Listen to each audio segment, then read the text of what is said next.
Hello बच्चों, नमस्कार। कैसे हैं आप सभी? आशा करता हूं आप सभी लोग अच्छे होंगे और आपकी तैयारी बहुत ही अच्छे तरीके से चल रही होगी। दोस्तों, यूपी पुलिस 52,000 कांस्टेबल भर्ती, इसमें एज में रिलैक्सेशन के बारे में, प्लस इसके एग्ज़ाम पैटर्न के बारे में और इसके सिलेबस के बारे में, ये 3 पॉइंट आज आप लोगों को क्लियर करने की कोशिश करूँगा। एज में रिलैक्सेशन को लेके आपके जो बीच भय का माहौल बना हुआ है, आखिर एज में रिलैक्सेशन आप लोगों को मिल पाएगा, नहीं मिल पाएगा, प्रयासरत रहना चाहिए कि नहीं रहना चाहिए। दूसरी चीज़, एग्ज़ाम का पैटर्न किस प्रकार से आप लोगों को देखने के लिए मिलेगा, क्या एग्ज़ाम के पैटर्न में किसी प्रकार का कोई बदलाव हो सकता है। सिलेबस तो आप लोगों का सीमित ही है, वही रहेगा जो सिलेबस पहले था। एग्ज़ाम के पैटर्न में आप लोगों को बदलाव देखने के लिए मिलेगा या नहीं मिलेगा, ये पॉइंट है आप लोगों का। तो नमस्कार दोस्तों, मैं हूं विनोद। स्वागत है आप सभी का आपके अपने YouTube चैनल पब्लिक कैरियर में। दोस्तों, यहाँ आपको आपके काम की इन्फॉर्मेशन प्लस सटीक इन्फॉर्मेशन आप लोगों को सबसे पहले मिलती है। दूसरी चीज़, कहीं अगर स्कैम हुआ है, कहीं आपके साथ कोई नाइंसाफ़ी हुई है, तो वो बात भी सबसे पहले आप लोगों की उठाई जाती है, क्योंकि ये चैनल आपके नाम पर ही रखा गया है पब्लिक कैरियर, यानी कि आपसे जुड़ा हुआ है। तो आप लोगों को, प्रत्येक लोग को, है ना, प्रत्येक कैंडिडेट को इस वीडियो को ज़्यादा से ज़्यादा अपने अपने दोस्तों के पास में फॉरवर्ड करना है।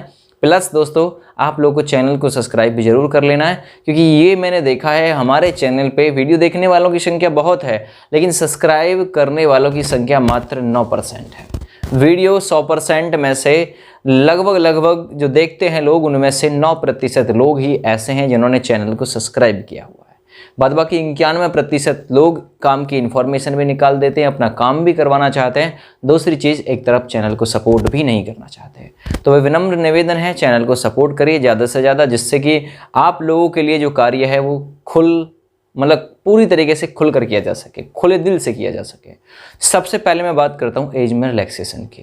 दोस्तों, आप लोगों ने देखा होगा जैसे कि अदर स्टेट, सेंट्रल गवर्नमेंट जिस प्रकार से एज में रिलैक्सेशन दे रहे हैं। एमपी पुलिस 3 साल का रिजर्वेशन रिलैक्सेशन दिया, ठीक है ना। वहीं अगर मैं बात करूँ, राजस्थान पुलिस 4 साल का छूट दिया, है ना। उससे पहले SCM में छूट मिली, SSC GD में छूट मिली, यहाँ तक कि पहले दिल्ली पुलिस में भी छूट मिली थी, है ना। तो उस हिसाब को देखते हुए वर्तमान की कंडीशन जो डिफ़ाइन करती है, वो ये डिफ़ाइन करती है कि आप लोगों को एज में रिलैक्सेशन मिलने वाला है। एज में रिलैक्सेशन आप लोगों को हर हाल में मिलेगा, लेकिन आप लोगों ने जो मुहिम छेड़ी हुई है ना, सरकार को जगाने की, वो कंटिन्यू रखनी है आप लोगों को। इनके ऊपर भरोसा आप लोगों को नहीं रखना है ना। आप लोगों को जो आप कार्य कर रहे हैं ना, वो करते रहना है ना। आप लोगों को स्टेबल नहीं होना है। जैसे आप लोग अपने एग्ज़ाम की तैयारी कर रहे हैं, तो इस प्रकार से आप लोग एग्ज़ाम की भी तैयारी करते रहिए और इस प्रकार की जो गतिविधियां हैं उनमें भी एक्टिव रहिए। ये कोई आतंकवादी गतिविधि नहीं है, ये आपकी हित की गतिविधि है। एक बात बताइए, अगर एज में रिलैक्सेशन ना मिला तो आप लोगों की तैयारी धरी रह जाएगी। और एज में रिलैक्सेशन इसलिए ज़्यादा बनता है क्योंकि 4-5 वर्ष बाद, यानी 5 वर्ष बाद 2018 में अंतिम वैकेंसी आई थी 49,568 पदों पे।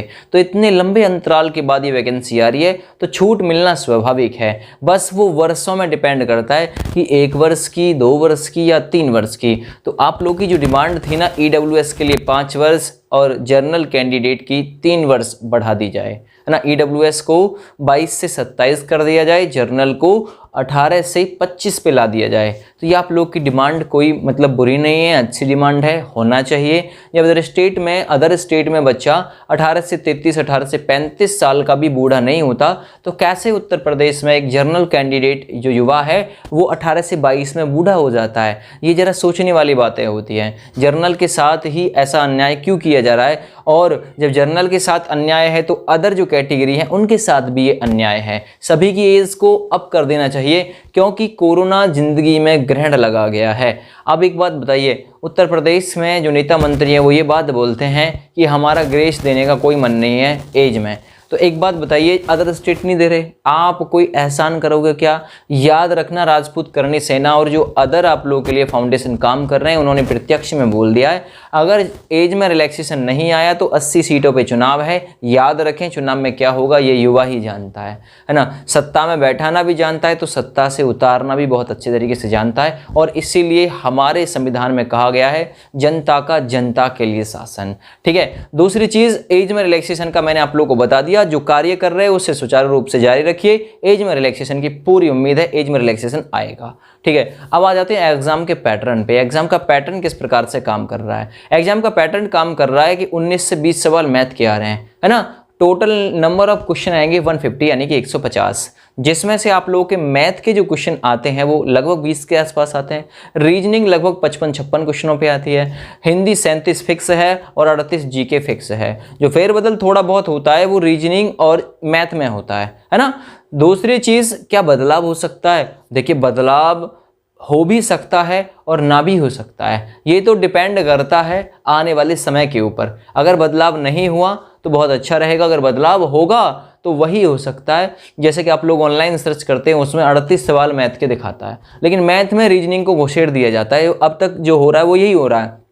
हो सकता है आगे ऐसा ना हो, 38 सवाल मैथ के याद आए। हो सकता है, संभावना हो सकती है ना। सकता है, हुआ नहीं है, हो सकने की संभावना आप लोगों को मैं बता के चल रहा हूँ। और जहाँ तक मेरा मानना है, ईमानदारी से मैं बता रहा हूँ कि मुझे नहीं लगता है कि ये एग्जाम पैटर्न के साथ में किसी प्रकार का कोई खिलवाड़ करने वाले हैं। सिलेबस का तो आप लोगों को पता ही है, हिंदी पूछी जाती है, मैथ पूछा जाता है, रीजनिंग पूछी जाती है। ठीक है, ये सिलेबस आप लोगों का। सिलेबस में बदलाव होगा तो सिलेबस के साथ ये बिल्कुल भी छेड़छाड़ नहीं करेंगे। और जहाँ तक मुझे उम्मीद है, आशा है कि हो सकता है ये लोग जो आपका मतलब एग्जाम पैटर्न है ना उसके साथ भी छेड़छाड़ ना करें, तो हो सकता है ना। अब एग्जाम की बारी आ गई। एग्जाम किस मोड में कराएंगे सर? तो एग्जाम जहां तक मैं अपनी सोच के अनुसार बता रहा हूं, इन्होंने खूब अफवाह उड़ाई है न्यूज़पेपर में, आप लोगों ने देखा होगा। हाइब्रिड मोड में करवाएंगे, हाइब्रिड मोड में करवाएंगे। कांस्टेबल का एग्जाम ये ऑफलाइन ही जाएंगे जहां तक मुझे उम्मीद लगती है। हाइब्रिड मोड वाली जो पॉलिसी है इतनी ज़्यादा सिस्टम नहीं है ना। तो कहने का मतलब यह है कि ये जो लोग हैं हाइब्रिड मोड ना करा के आप लोग का जो एग्जाम है उसे ऑफलाइन मोड में ही कराने वाले हैं। आप लोगों को बस करना क्या है, कंटिन्यूटी के साथ में लगे रहना है। मैथ, रीजनिंग, जीके, हिंदी आप लोग को पढ़ते रहना है। दूसरी चीज़, मैं हिंदी आप लोग को फ्री ऑफ कॉस्ट अपने यूट्यूब चैनल पे पढ़ा रहा हूँ, तो हिंदी आप लोग निःशुल्क, वो भी बेहतरीन ट्रिक के माध्यम से आप लोग हमारे यूट्यूब चैनल से पढ़ सकते हैं। दूसरी चीज़, आप लोग बुक यूज़ कर सकते हैं। चक्षु प्रकाशन की बुक भी आती है, गाइड भी आती है, मैथ, रीजनिंग ये सभी आते हैं, तो आप लोग इन बुकों को भी फॉलो कर सकते हैं, जिसका लिंक वीडियो के डिस्क्रिप्शन में टॉप फ्लोर पे आप लोग को मिल जाएगा। वहां से परचेज कर सकते हैं। ज़्यादा महंगी आप लोगों को बुक नहीं पड़ेगी, ठीक है ना। इतने तो आप लोग मोमो, चाउमीन, ये बर्गर खा के बिगाड़ देते हो। तो ये सारे ही सवालों के आप लोग को बिल्कुल सटीक जवाब मिल गए होंगे। आशा करता हूँ आप लोग को एक अच्छी जानकारी दे पाया हूँ। थैंक यू, बाय बाय, जय हिंद। नमस्कार दोस्तों, आज की इस वीडियो में हम बात करेंगे यूपी पुलिस की बेस्ट बुक के बारे में, जो कि चक्षु प्रकाशन की है। यह पुस्तक पूरी तरीके से नवीनतम पाठ्यक्रम पर आधारित है, जिसमें आप लोगों को जीके, हिंदी, मैथ, रीजनिंग एवं उत्तर प्रदेश का संपूर्ण जीके देखने के लिए मिल जाएगा, जिसमें आप लोगों को 5 सॉल्व पेपर जो कि पिछली परीक्षाओं पर आधारित है, ठीक ना। इन 5 का सॉल्व पेपर आप लोगों को इसी पुस्तक में देखने के लिए मिल जाएगा। इस पुस्तक की खास बात है कि इसमें 3000 से ज्यादा बहुविकल्पीय प्रश्न भी आप लोगों को देखने के लिए मिलेंगे। और इस पुस्तक की खास बात यह है कि इस पुस्तक को आप लोग ऑनलाइन भी खरीद सकते हैं, और इस बुक में आप सभी को जो भी क्वेश्चन होंगे बहुत ही आसान भाषा में देखने के लिए मिलेंगे। आप इस वीडियो के डिस्क्रिप्शन में लिंक मौजूद है, वहां से भी इस पुस्तक को आप लोग खरीद सकते हैं, या फिर आप लोग इस पुस्तक को नज़दीक के बुक सेंटर से भी खरीद सकते हैं। चक्षु प्रकाशन की ओर से बहुत सारी जो किताबें हैं वो भी आती हैं, जैसे कि Hindi, math, reasoning, GK, guide, है ना। ये सभी आप लोग खरीद सकते हैं। इसे आप लोग अमेजन से भी खरीद सकते हैं, इसे आप लोग फ्लिपकार्ट से भी खरीद सकते हैं, और इसका लिंक वीडियो के डिस्क्रिप्शन में हमने डाल रखा है, वहां से भी आप लोग इसे खरीद सकते हैं और अपनी तैयारी को बहुत ही मजबूत आप लोग बना सकते हैं।